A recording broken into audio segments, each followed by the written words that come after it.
Hello there everybody, my name is DBC and welcome. Today we are here to talk about Classroom of the Elite Season 2 and what were my general impressions of it now that it's over. But before I get into that, I want to make sure I tell you guys to subscribe to my channel because I'm going to be doing a few more reviews on anime from summer, and I'm going to be doing future reviews on anime from fall 2022. So be sure to subscribe and stay tuned for that. And just to let you guys know as well, Classroom of the Elite is getting a season 3, and I believe it's been confirmed to get one at 2023. But I think most of you guys have already heard that. But just in case you haven't, I figured I might as well let you guys know. And I also can't wait to see that season. And so, what were my thoughts on this season? I thought it was actually pretty good. In fact, if you ask me, I thought this season was definitely a lot better than season 1 of Classroom of the Elite, because I will admit, I wasn't that crazy for Classroom of the Elite season 1. Like, if this anime or light novel series didn't have the fan base backing it, I don't think I would be nearly as excited for this series as I am now. But season 2 definitely, in my opinion, I thought it was pretty good. I haven't read the light novel. So I have nothing to compare to. I'm sure there are people who are dissatisfied, and fair enough, fine. We're never going to get a one-to-one light novel to anime production. Like, you're not going to get every single little detail from the light novel, but I think as an anime, it did a pretty good job. That's what I think, and I personally really enjoyed this season. There was a lot of cool things that happened. So, I figured we should talk about some of the characters, at least some of the more prominent ones, and I have 5 of them that I thought that were prominent: Ayanokoji, Horikita, Kushida, Ryuen, and Kei. So, let's talk about Ayanokoji first. Well, Ayanokoji, he's such a mad lad. Just being able to hear some of his thought process is just crazy. To see how cold and calculated and how manipulative he is, and how he just crafts each situation to work in his favor. It's like he has the chessboard and he's just putting all the pieces where he wants them to go. And he has everything going to plan. And he's just hiding in the shadows, waiting for the right opportunity to strike. And then we have Kushida, who is just a snake all around. She's quite the horrible person, but she puts up this facade like she's this nice, caring, generous character, and that she's very friendly and sociable, but deep down she has this really horrible side to her that nobody but Ayanokoji really knows about. And she was a pretty interesting antagonistic force, but obviously you kind of know, she's not really going to get her way, and it's really good to see her plans get foiled and crushed, and to just see her get cornered really easily. That was definitely something worth watching. And I should also note, I thought her backstory was also really cool. You just got to see what kinds of dangers she can pose to people, but let's be real. She's not really going to be all that dangerous to Ayanokoji in the grand scheme of things. And ultimately, we want to see her get expelled, so hopefully we get to see that happen in the future. And then we have Horikita, who I feel like she had a little bit of character growth. Like, I feel like she's a little bit more accepting of Ayanokoji a bit. Well, Ayanokoji's been helping her out, obviously, from the shadows. She's been kind of cornered a bit by Ryuen, and let's just say she got a little bit lucky that Ayanokoji was there to intervene, and also to intervene with the Kushida thing, where Kushida was trying to get her expelled. But yeah, but I'd say Horikita, she's shown a little bit of growth, especially when she had that heart-to-heart with Pseudo. I thought that was also pretty cool. And then we can talk about Kei. I think Kei is going to be the biggest part to this. And it's interesting to see how Ayanokoji was kind of getting himself into a situation where he could interact with Kei and then was able to start using her. And it was interesting to see how he used her while he was in the shadows. But she is a really cool character, though. You get to see that she ends up starting to like Ayanokoji and starting to become a lot more reliant on him, or wanting to be a lot closer to him, even though she knows she's being used, even though she knows that Ayanokoji is cold. She still kind of cares for him and is growing attachment towards him. And then you could see when Kay was getting the water poured all over her during the final parts of this season, in the rooftop. Yes, the rooftop. I know a lot of you people are complaining about the rooftop, but yeah, when she's getting the water poured on her, um, you could just see that she had a lot more character growth. That she became a little bit stronger.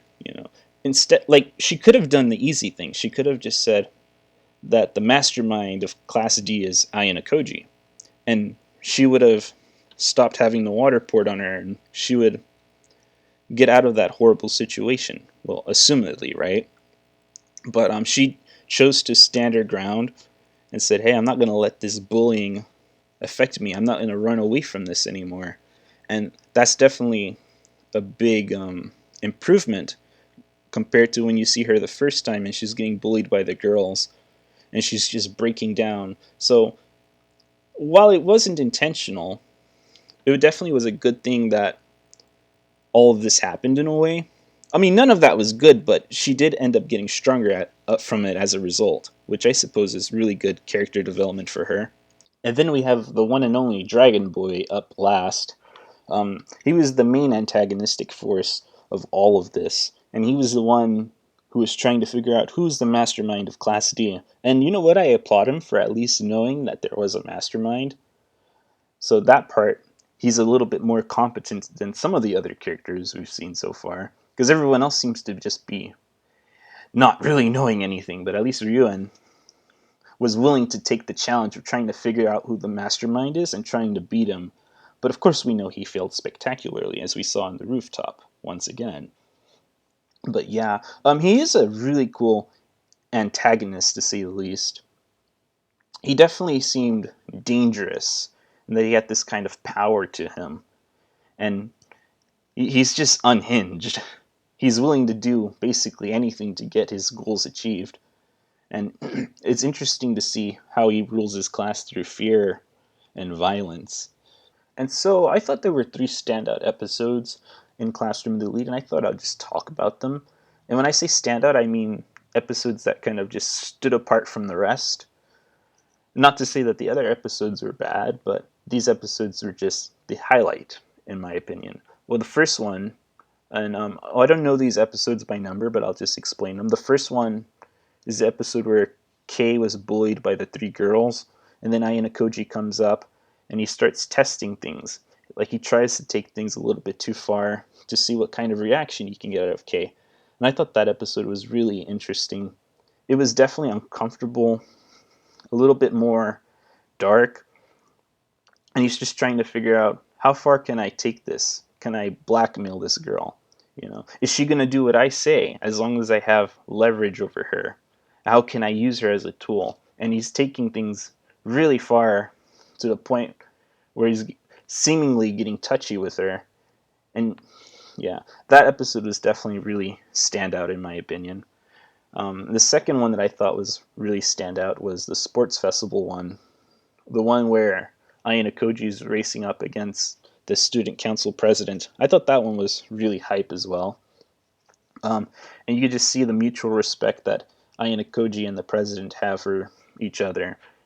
While the president, he's just ahead in the relay. He decides to just wait so he can race Ayanokoji. And I thought that was really cool. That whole episode was definitely really hype, and you get to see a little bit of what Ayanokoji can do. That's definitely really cool to see. And then the third episode that really stood out, and this one's the obvious one, but it was the rooftop scene where Ayanokoji goes to save Kei from Ryuan and his little goons. And I thought that episode was really cool, especially when Ibuki's like, "What? This guy?